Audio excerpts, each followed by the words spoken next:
Base po sa report ng Inquirer na lumabas po ngayong umaga, nagarantyahan po si Coach Chot Reyes na hindi na po siya magtitimon or magiging coach ng Gilas Pilipinas. Tinetay po natin ang episode na to, hindi pa po lumalabas ang pahayag ng SBP kung sino po ang itinalaga nila bilang bagong head coach ng koponan. Pero base sa pahayag na lumabas po mula kay Coach Chot Reyes at sa report po ng Inquirer, may bago na pong head coach ang Gilas. Wala na po si Coach Chot sa nasabing koponan.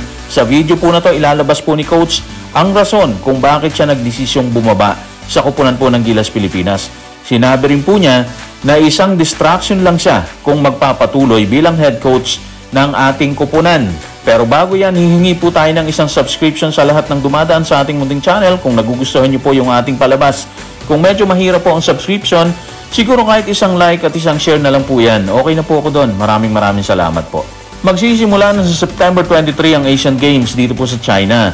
Ano ang nakikita ni PBA Commissioner Willie Marcial sa ating pambansang koponan? Ito po ang sinabi ni PBA Commissioner Willie Marcial sa report po ng SPIN. Sa akin naman, kahit sinong coach ipadala natin, kahit sinong mga players ipadala natin, laban to. Laban to. Itong team na to. Actually, totoo yun lalo na ngayon kasama si Justin Brownlee at Kwame sa roster, di ba? Malaking bagay po yun. Dagdag confidence, di ba? Kasi meron po silang matasandalan ngayon yung malalaki, di ba? Etong dalawa na to, malalaki to. So sila mismo yung masasandalan ng Gilas players po natin, yung local players po natin. At syempre, yung ibang kasama nila, di ba? Press pa rin naman sa kampanya nila sa World Cup, kaya paniwala tayo na pupukpuk talaga sino man sa kanila, ano man ang mangyari dito sa Asian Games. Sa Asian Games, ang Gilas Pilipinas ay nasa Group C, kung saan kasama natin ang Jordan, Bahrain, and Thailand. At sa palagay ba ni Commissioner Willie Marcial, makakatawid tayo sa second stage ng kompetisyon? Ito po ang sinabi ni PBA Commissioner Willie Marcial sa report pa rin po ng SPIN. Hindi ko alam kung enough kasi 2 weeks na lang. Tapos, hindi katulad ng buong Gilas na may chemistry na. So sana, pero palagay ko naman, makakaabante tayo sa second stage. Medyo anilangan po si Commissioner Willie Marcial, pero base sa kanyang pag-analisa, baka kayanin natin, baka makaabante tayo sa second stage ng competition dito sa Asian Games. Yung halos 2 weeks na preparation, medyo questionable nga po yun. Pero sana nga, makuha kagad nila yung chemistry na kailangan nila para sa bakbakan dito po sa Asian Games. Kasi malaking bagay po talaga yung chemistry sa koponan. Nakita naman natin yung mga unang laro dito sa World Cup.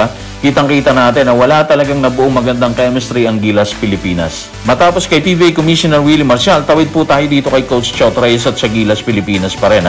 Kasi usap-usapan pa rin po ang pagkakasama ni Coach Chot sa listahan ng Gilas Pilipinas bilang head coach, kahit resign na po siya. Ano masasabi niya sa issue na to? Tingnan po natin ang report na Inquirer kung saan sinabi po ni Coach Chot Reyes na sa lahat na nangyayari, sa palagay ko kung magpapatuloy ako sa pagkukoach sa koponan, magiging sobrang distraction ako sa team. Grabe yung distraction talaga, Mula po mismo yan kay Coach Chot Reyes. Sa isang side, naiintindihan natin yan kasi nga sa dami ng issue na binabato po sa kanya, di ba? Baka iniisip niya rin kasi na hindi na siya makaka-perform ng maayos bilang coach kung magpapatuloy talaga siya. Kaya sa palagay po natin, yung decision niyang i-step aside ang coaching para sa Gilas, tamang hakbang lang po yun. Hindi lamang para sa kanya, kundi sa buong koponan na rin po yan. At maging sa kanyang pamilya po. Grabe po yung dinanas ng isang Coach Chot Reyes habang nagko-coach ng Gilas Pilipinas. Kailan ba binigay ni Coach Chot Reyes ang kanyang pahayag sa Inquirer? Ito po ang sinabi ng Inquirer. Sinabi ni Coach Chot yan matapos siyang garantihan na merong bagong coach ang national team para sa Continental Olympics na nakatakdang ganapin sa Hangzhou, China kahit na naglabas ang Philippine Olympic Committee ng roster na kinabibilangan niya bilang head coach ng Gilas Pilipinas. Base sa pahayag po ng Inquirer, nasabihan na talaga na garantyahan na si Coach Chot Reyes na hindi na siya yung magtitimon sa Asian Games. Maliwanag pa sa putak na naglilihing manok yan yung mga linyang ginarantyahan siya na may iba ng coach ang national team, yun po yun. Yun talaga. Yun ang matindi po ron. Ibig sabihin, bagong coach ang makikita natin. At katulad ng sinabi natin, report po ito ng Inquirer. Hindi po ito mema. Credible po to. Habang tinitay po natin to, hindi pa po natin alam kung sino ang pinili ng SBP bilang head coach na ayon nga po rito sa report ng Inquirer, hindi na po si Coach Chot Reyes. Parang sa tingin din natin na ilabas ni Coach Chot yun ng maayos. Matapos siyang bumaba sa position bilang head coach ng Gilas Pilipinas matapos ang panalo sa China, wala na po tayong narinig kay Coach Chot. Pero ngayon nagsalita na po siya at nagpaliwanag kung bakit po siya bumaba. Bakit nga ba Coach Chot? Ito ang sinabi ni Coach sa report po ng Inquirer. Nabigo kasi kami, hindi kami nakapag-deliver eh. Ganun lang kasimple po yun. Ang mandato kasi namin, maging pinakamahusay na kupunan sa Asia at hindi namin nagawa yun. So yun ang pangunahing rason kung bakit ako bumaba sa pwesto. Pero ganun nga kasi yung mga sinabi niya nung una pa lang no? Yung makausad tayo sa second round para na rin sa Olympics na gaganapin sa Paris. At para magawa natin yun, kailangan ibit po natin ang Angola at Dominican Republic. Pero hindi nga po nangyari yun. Kaya siguro, ayun na nga, nag-step aside etong si Coach Chot Reyes. Kasi nga, sa tingin niya at sa tingin ng karamihan, nabigo po talaga tayo. At dahil siya ang pinuno ng koponan ng Gilas, siya ang may responsibilidad ng lahat at dapat managot. Ganun ba ang sinasabi ni Coach Chot Reyes? Ito po ang sinabi niya sa report na Inquirer.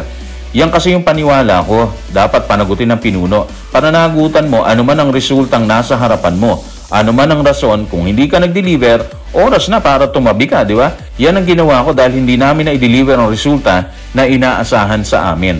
So, ayun na nga po yun. Inako niya lahat ng responsibility at katulad ng sinabi niya, no, siya yung pinuno, siya dapat managot sa naging resulta ng bakbakan sa World Cup na alam nating lahat na mahirap gawin ng isang leader na katulad niya kasi minahal niya na rin po ang posisyon bilang head coach ng Gilas Pilipinas. Sa palagay ba ni Coach Chot, ano ang naging dahilan kung bakit hindi sila nanalo ng dapat na inaasahan sa kanila ng sambayan ng Pilipino? Ito po ang sinabi ni Coach Chot Reyes sa report ng Inquirer. Kung nag-practice kami bilang isang kumpletong kupunan, marahil 1 o 2 linggo mas maaga pa, maaaring iba ang naging resulta. So mahirap po talaga yon. Nag-practice kasi sila habang wala pa si Jordan Clarkson at Kai Sotto. Tapos si Brownlee po ang andon as naturalized player po natin. So iba talaga magiging arrangement pagdating ni Jordan Clarkson. Katakot-takot na adjustment. Ganon din kay Kai Sotto. Late na kasi silang nakadalo dito sa practice. Habang pinapanood nyo po ito, maaaring pinangalanan na ng SBP ang susunod na head coach ng Gilas Pilipinas. Anong masasabi dito ni Coach Chot Reyes? Handa ba siyang tumulong? Ito po ang sinabi niya sa report ng Inquirer. Para sa akin kasi, gusto kong alisin ang sarili ko sa picture para makapag-desisyon ng federation. Para hindi na nila ako isipin, para mas madali silang hindi mag-alala sa akin. So base nga po kay Coach Chot, gusto niya talagang wag na muna ma-involve sa sitwasyon, lalo na ngayon sa paparating po na Asian Games, di ba? So tingin siguro niya, magiging mahirap sa federasyon kung andun pa rin po siya sa eksena. Which is sa tingin po natin, maganda yon kasi hindi maiilang ang lahat, lalo na yung paparating o yung bagong coach ng Gilas Pilipinas. Ibig sabihin ba niyan, ayaw niya ng tumulong? So ngayon, ano pakiramdam niya ang kailangan ng kupunan? Ito po ang sinabi ni Coach Chot sa report na Inquirer. Pero siyempre gusto kong tumulong sa kupunan o sa programa ng federasyon sa anumang kapasidad o anumang posibleng pangangailangan. Hindi na kailangan sabihin yan, pero sa tingin ko sa ngayon, kailangan ng team ng bagong coach. Mula po kay Coach Chot Reyes yan na kailangan ng kupunan ang bagong coach. Maaaring masakit yon para sa kanya, pero aminado siya na hindi sapat ang kanilang narating dito sa World Cup dahilan para mag-step aside ang isang Coach Chot Reyes. So guys, maraming salamat.